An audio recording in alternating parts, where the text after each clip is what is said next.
2024 November 22వ తారీఖున మహారాష్ట్రలో BJP alliance వస్తుందని చెప్పడం జరిగింది. 23వ తారీఖున అది ప్రూవన్ అయ్యింది. 2022 జార్ఖండ్ ఎలక్షన్స్లో కాంగ్రెస్ గవర్నమెంట్ వస్తుందని చెప్పడం జరిగింది. 22వ తారీఖున 23వ తారీఖున అది ప్రూవన్ అయ్యింది.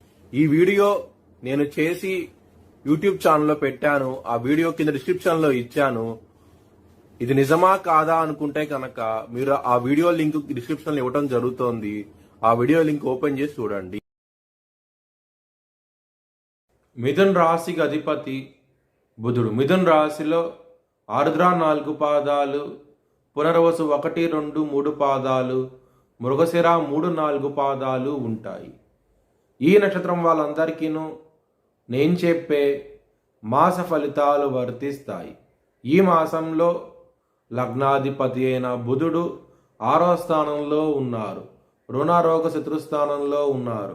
దాని మూలంగా మీకు హెల్త్ పరంగా మాత్రం ఇబ్బందికరంగా ఉంటుంది. కొంచెం జాగ్రత్త అంటూ ఎక్కువ తీసుకోండి.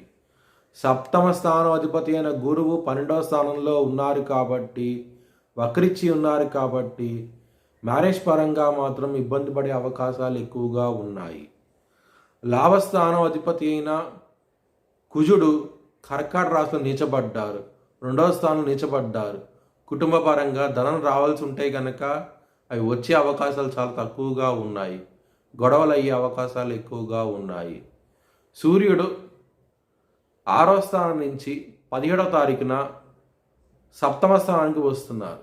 దాని మూలంగా మ్యారేజ్ పరంగా ఇంప్రూవ్మెంట్స్ అనేవి ఉంటాయి.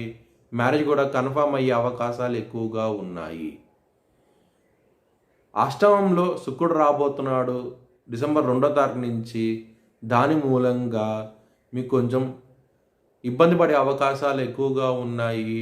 లక్ అనేది ఫేవర్ కాదు. మీకు ఆడవాళ్ళతో గొడవలు అవుతాయి, శత్రుత్వం ఉంటాయి ఈ మాసంలో.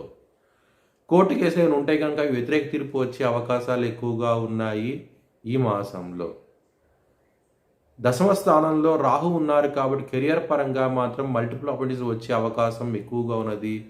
చాలా ఆనందంగా ఉంటారు.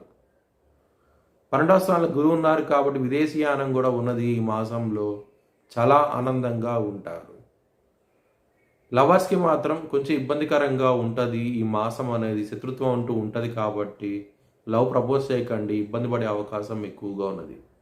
మీ భవిష్యత్ వివరాల కోసమై హెచ్ఎల్ఎన్ జ్యోతిష్యాలను సంప్రదించండి.